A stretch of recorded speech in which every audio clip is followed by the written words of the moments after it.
بسم اللہ الرحمن الرحیم۔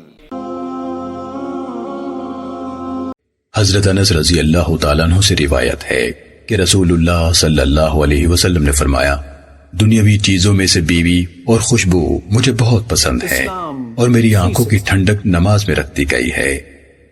سنن نسائی حدیث نمبر 3391۔ حضرت ابن عمر رضی اللہ تعالیٰ عنہما سے روایت ہے کہ ایک عورت لوگوں کے زیورات مانگ کر لے جایا کرتی تھی اور پھر واپس کرنے سے انکار کر دیتی تھی۔ رسول اللہ صلی اللہ علیہ وسلم نے فرمایا، یہ عورت اللہ اور اس کے رسول کے سامنے علانیہ توبہ کرے اور جو کچھ اس نے لوگوں سے لیا ہے ان کو واپس کرے۔ لیکن وہ عورت نہ مانی تو رسول اللہ صلی اللہ علیہ وسلم نے فرمایا، بلال اٹھو اور اس کا ہاتھ کاٹ دو۔ سنن نسائی حدیث نمبر 4893۔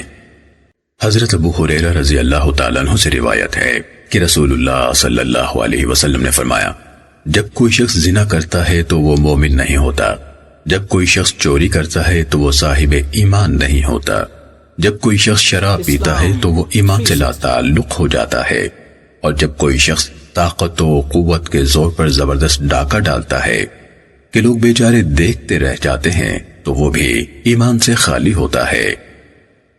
سنن نسائی حدیث نمبر 4874۔